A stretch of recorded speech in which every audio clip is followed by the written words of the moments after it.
عورت کی آواز کا پردہ ہے۔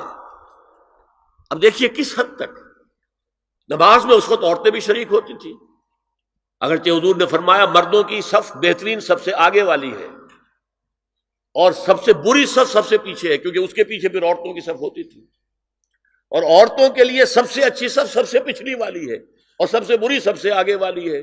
سب سے آگے والوں کے سامنے پھر مرد ہوتے تھے، ان کی پشت ہوتی تھی۔ تو اسی طریقے سے اگر غلطی کی ہے تو مرد جو ہے کہے گا سبحان اللہ، امام سے غلطی ہو گئی ہے، مرد کیا کہے گا؟ سبحان اللہ۔ عورت کیا کرے گی؟ اپنے ایک ہاتھ کے پشت پر اپنا ہاتھ مارے گی، اپنی آواز نہیں نکالنی، آواز کا پردہ۔ چھونے کا پردہ یہاں تک ہے کہ حضور نے کبھی کسی عورت سے ہاتھ نہیں ملایا، اور آپ جب بیعت بھی لیتے تھے تو بس زبانی الفاظ کہلوائے اور کہا ٹھیک ہے بیعت ہو گئی، یا ایک کپڑا پکڑا، اس کا ایک سرا اپنے ہاتھ میں دوسرا سرا اس خاتون کے ہاتھ میں، یا ایک تشت کے اندر پانی بھرا، اس میں ایک طرف اس نے انگلیاں ڈال لی اور ایک طرف حضور کی انگلیاں، لیکن مسافر لا اسافر النساء۔ ایک دفعہ ہوا بھی کہ بعض خواتین نے جب بیعت کی ہے تو پھر انہوں نے ہاتھ آگے بڑھایا مسافر کے لیے، حضور نے فرمایا انی لا اسافر النساء، میں عورتوں سے مسافرہ نہیں کرتا۔ اسلام میں پردے کتنے ہوئے؟ پہلا پردہ 4 دیواری، گھروں میں رہو، یہ پہلا پردہ ہے۔ جیسے ڈیفنس لائنز ہوتی ہے نا فوج کی، یہ فرسٹ ڈیفنس لائن، سیکنڈ ہے، تھرڈ ہے، پہلی کو عبور کر کے کوئی آ جائے تو سیکنڈ ہے، سیکنڈ سے گزرے تو پہلا پردہ 4 دیواری، اس میں محرم آئے گا۔ اب دیکھیے اسی پر ہماری تہذیب استوار ہوئی، اسی پر ہمارا آرکیٹیکچر بنا، گھر ایسے بنے کہ مردانہ علیحدہ زنانہ علیحدہ، چھوٹا آدمی ہے تب بھی بیٹھک علیحدہ، بیٹھک باہر سے کھلے گی اور پھر ڈیوڑی سے ہو کر پھر گھر کے اندر جائیں گے، مرد آئیں گے تو یہاں بیٹھیں گے، اندر نہیں جائیں گے، اندر تو صرف وہی جائیں گے جو محرم ہے، ابدی محرم۔ دوسرا پردہ ستر، گھر کے اندر جو محرم آ گئے ہیں ان کے سامنے چہرہ تو کھلے گا، باقی جسم کا کوئی حصہ بھائی بہن کا نہیں دیکھ سکتا، اور باپ بیٹی کا نہیں دیکھ سکتا، بیٹا ماں کا نہیں دیکھ سکتا۔ یہ ستر، عورت پوری کی پوری عورت ہے۔ عورت کہتی ہیں چھپانے کی چیز کو، عورات النساء، عورتوں کی چھپی ہوئی چیزیں جن پر ظاہر نہیں ہوئی، لم یظہروا علی عورات النساء، ابھی تک ہم نے لفظ پڑھایا بھی۔ تیسرا پردہ ہے چہرے کا پردہ، یہ ہے غیر محرموں سے، اور جب کہ گھر سے باہر نکلنا ہو اس کے لیے سورہ احزاب میں نے کہا تھا گھر سے باہر کا پردہ، چہرے کا پردہ وہ غیر محرموں سے ہے، اور گھر سے باہر نکلے گی تو غیر محرم سامنے آئیں گے۔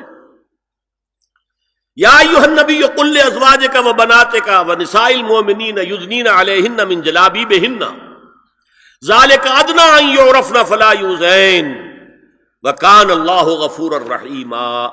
اے نبی صلی اللہ علیہ وسلم کہہ دیجئے اپنی بیٹیوں سے اور اپنی بیویوں سے اور مسلمانوں کی خواتین سے۔ اب دیکھیے یہ سورہ احزاب ہی میں ہو رہا ہے، شروع میں یا نساء نبی سے بات چلی، استیزان بھی صرف نبی کے گھر میں داخل نہ ہو اذن کے بغیر، آگے چل کر سورہ احزاب ہی میں عام بھی کر دیا، قل لازواجک وبناتک ونساء المؤمنین، کہہ دیجئے اپنی بیویوں سے، اپنی بیٹیوں سے اور اہل ایمان کی خواتین سے، یدنین علیہن من جلابیبہن، کہ وہ اپنے چہروں کے اوپر اپنی جلباب کو لٹکا لیا کریں، چہرہ چھپ جائے۔ اب اس کی تفسیر میں چاہتا ہوں کہ آپ کو جو مختلف مفسرین نے کی ہے وہ آپ کے سامنے میں رکھوں۔ حضرت عبداللہ ابن عباس نے اس آیت کی جو وضاحت فرمائی ہے اسے حافظ ابن کثیر نے اپنی تفسیر میں اس طرح نقل کیا ہے، اللہ نے مسلمان عورتوں کو حکم دیا ہے کہ جب وہ کسی کام کے لیے گھروں سے نکلیں تو اپنی چادروں کے پلو اوپر سے ڈال کر اپنا منہ چھپا لیں اور صرف ایک آنکھ کھلی رکھیں، دونوں آنکھیں بھی غلط ہیں۔ ہمارے ہاں برقع کیوں بنا تھا؟ دیکھیے چادر میں عورت لپٹی ہوگی، اس کا ہاتھ جو ہے اس چادر کو سنبھالنے میں آکوپائی ہو جائے گا۔ برقع ضرورت کی ایجاد ہے جو ہوا ہے، اور اس کے آگے آپ کو معلوم ہے پچھلے برقعوں میں جالیاں لگی ہوتی تھی کہ نگاہوں سے بھی براہ راست سامنا نہ ہو۔ اور یہ میں نے اپنی آنکھوں سے دیکھا، انقلاب ایران کے بعد جو حاجی آئے ایران سے، ان کو جو میں نے دیکھا ہے، اس طرح چادر میں ملبوس عورتیں ہوتی تھی، لمبی سی چادر، ایک ہاتھ سے اس کو اس طرح پکڑا ہوا ہے اور صرف ایک آنکھ کھلی ہے، دوسری نہیں۔ میں نے شروع میں کہا تھا ہمارے نزدیک اسلام دین ہے، صرف مذہب نہیں۔ اسلام قرآن اور سنت دونوں پر مبنی ہے، صرف قرآن پر نہیں۔ اسی میں ایک اضافہ کیجئے اس بات کا کہ حضور نے کئی حضرات سے یہ کہا، کہیں وہ رشتہ کر رہے تھے، کہ آپ نے ایک نظر دیکھ لیا ہے۔ اب اگر یہ ایک نظر دیکھنا اس کی اتنی اہمیت ہے تو اس کا کیا مطلب ہے؟ اگر تو صورتحال یہ ہوتی کہ ہر وقت چہرہ کھلا ہے، آ رہے جا رہے، تو ایک نظر دیکھنے کی کیا ضرورت ہے؟ وہ تو دیکھا دکھایا ہے۔ زمانہ آیا ہے بے حجابی کا، عام دیدار یار ہوگا۔ سکوت تھا پردہ دار جس کا، وہ راز اب آشکار ہوگا۔ تو ظاہر بات ہے وہاں پردہ ہو گیا تھا، تبھی تو تھا نا کہ ایک نظر دیکھ لو۔ آپ نے پوچھا ایک صحابی سے کہ رشتہ کہاں کیا؟ وہاں کیا ہے، تم نے ایک نظر دیکھ لیا ہے؟ اس خاندان کی آنکھوں میں کچھ نقص ہوتا ہے، دیکھ لو، بس ایک نظر دیکھنا ہے، اس کی اجازت۔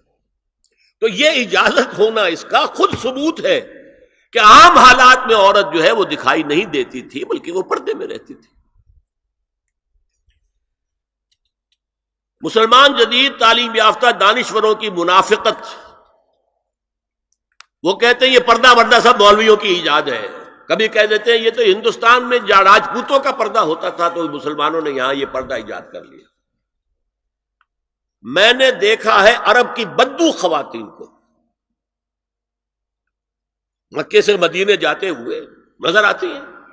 ایک خاتون اونٹ کی پوری قطار لے کر جا رہی ہے، ہاتھ میں لاٹھی ہے، پورا مکمل پردہ، چہرہ چھپا ہوا، آنکھوں کے اوپر بھی کوئی انہوں نے وہ حجاب سا بنایا ہوتا ہے خاص چھجا سا، اور ہاتھوں میں دستانے، پاؤں میں جرابے۔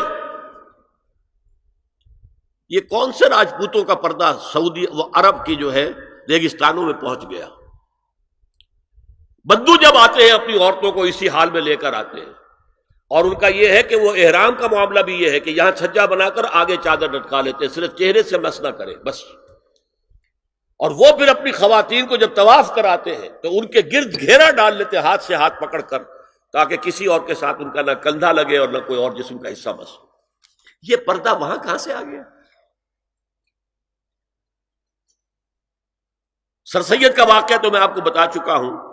اب ذرا علامہ اقبال، میں منافقت اس لیے کہہ رہا ہوں کہ ایک طرف ہمارا جدید دانشور طبقہ، مولوی ملاٹے دیوبندی ہوں، فلاں ہوں، یہ ہوں وہ ہوں، یہ دقیانوسی ہے، اصل میں تو سر سید احمد خان، اور پھر علامہ اقبال۔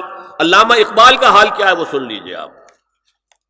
انگریز سرکار لارڈ ولنگٹن کے زمانے میں علامہ اقبال کو اپنا گورنر بنا کر جنوبی افریقہ بھیجنا چاہتے تھی۔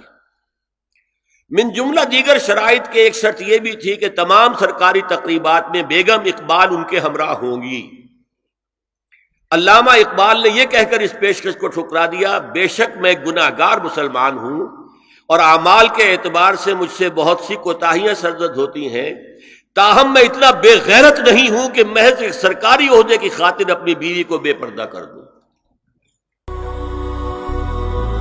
هي الحلقات تحفظني بآيات من القرآن، هي الحلقات تملأني بحب المصطفى العدنان، هي الحلقات تحفظني